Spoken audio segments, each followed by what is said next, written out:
Vamos lá então, pessoal. Vamos para a nossa quarta aula. Lembrando que para executar essa aula com sucesso, você tem que ter executado todas as outras. Não adianta tentar começar por essa. Na aula anterior, a gente viu como criar uma FET para acessar uma rota no servidor que retornou o resultado de uma consulta SQL. Na aula de hoje, a gente vai ver como implementar o cadastro, alteração e eliminação. Vamos começar revisando e contextualizando tudo que a gente já fez. Aqui no arquivo index.html, as alterações são mínimas. Além de listar clientes, que foi explicado na aula anterior, temos aqui as chamadas para as funções criar cliente, atualizar cliente e deletar cliente, todas com seus respectivos retornos, resultado post, resultado put e resultado delete. Esse arquivo javascript.js é responsável por controlar a lógica do front-end, ou seja, a parte visível da aplicação que se comunica com o usuário. Cada função aqui presente faz uma chamada para o arquivo app.js, que por sua vez executa as rotas da API e acessa as consultas no banco de dados. Vamos entender tudo isso então. Revisando a função que lista os clientes. Essa função começa com a palavra-chave async, que significa que ela é assíncrona e pode aguardar a resposta de operações que levam tempo, como chamadas a uma API. Dentro dela, a gente usa um try-catch para tratar possíveis erros. Já o comando fetch, /API /clientes, faz uma requisição do tipo GET para a rota de clientes no back-end. A resposta é então convertida em JSON e armazenada na variável clientes. Em seguida, usamos document.getElementById, resultado-get.textContent, para exibir os clientes dentro de um elemento da página. Repare que usamos JSON.stringify para formatar o resultado em texto. E se algum erro acontecer, ele vai ser capturado pelo bloco catch e exibido na tela. Agora, vamos para a segunda função, criar cliente. Aqui a gente também tem uma função assíncrona. Primeiro, a gente recupera o valor digitado no campo de texto do HTML com document.getElementById, nome-post.value. Se o usuário não digitar nada, a gente mostra um alerta pedindo que ele preencha o nome. Caso contrário, a gente envia uma requisição do tipo post para a rota /API clientes. Perceba que a gente passa um cabeçalho indicando que o conteúdo é JSON e no corpo da mensagem a gente envia o objeto nome cliente. A resposta da API é convertida em JSON e exibida na tela.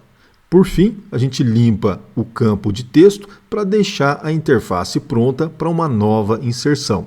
E se der erro, a gente mostra a mensagem correspondente no espaço destinado ao resultado.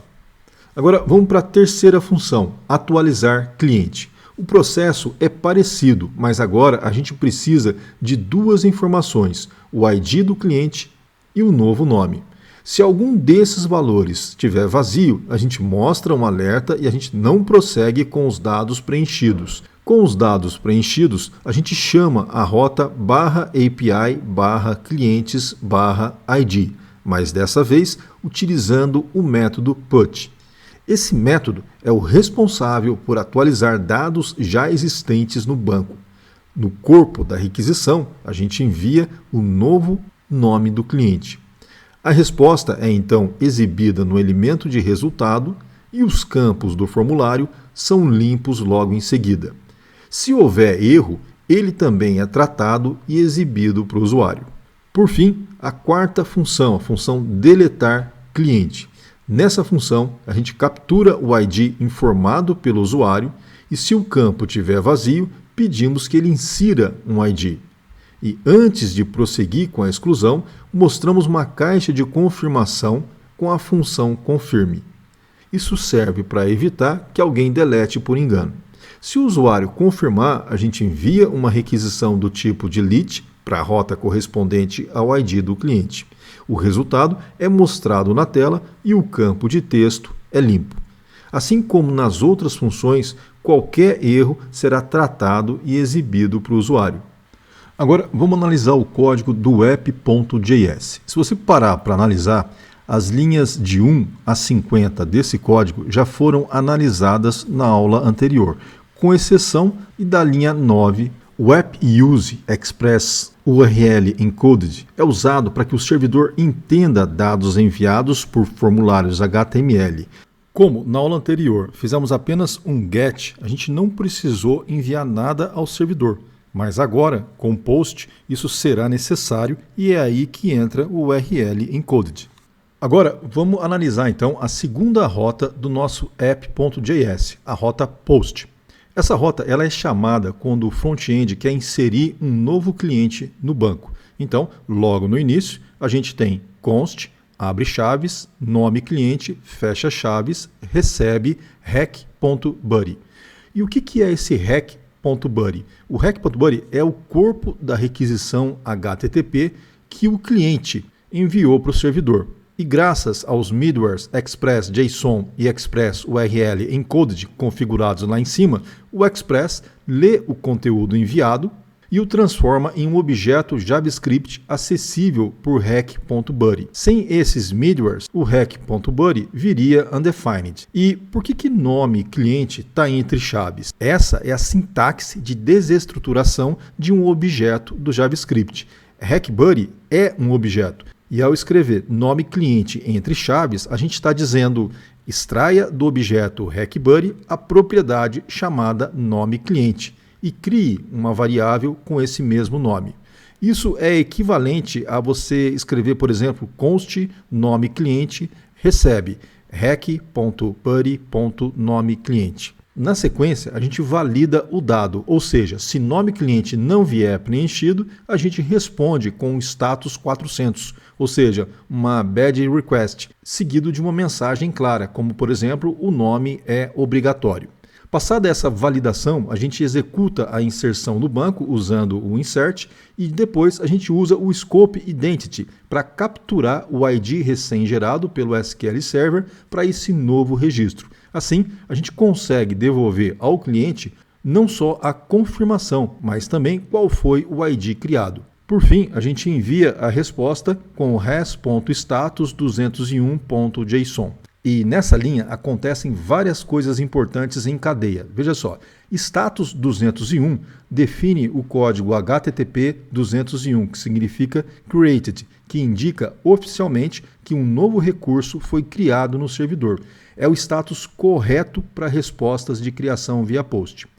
O ponto JSON converte o objeto JavaScript, que a gente passou em JSON, define o cabeçalho e envia a resposta para o cliente encerrando o ciclo da requisição.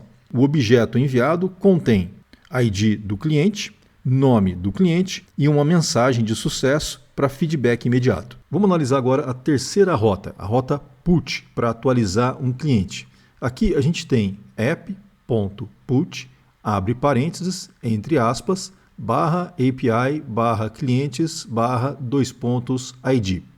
Note que a rota contém ID, o que significa que recebemos o identificador do cliente pela URL. Dentro da função, a gente pega o ID dos parâmetros e o nome do cliente do corpo da requisição. Se o nome não for fornecido, respondemos com o erro 400. Em seguida, a gente faz uma consulta SQL para atualizar o campo nome cliente do cliente com aquele ID. Caso nenhum registro seja alterado, a gente devolve um erro 404 informando que o cliente não foi encontrado. E se tudo der certo, a gente retorna uma resposta JSON com o ID, o novo nome e uma mensagem de sucesso. Vamos agora para a quarta rota, a rota delete, que serve para excluir um cliente. Aqui a gente usa app.delete, entre parênteses, barra API, barra clientes, barra ID. Mais uma vez, o ID do cliente vem pela URL. A consulta SQL executa a exclusão na tabela cliente. E se nenhuma linha for afetada, significa que o cliente não existe e a gente retorna um erro 404. Caso contrário, a gente envia uma mensagem confirmando que o cliente foi deletado com sucesso.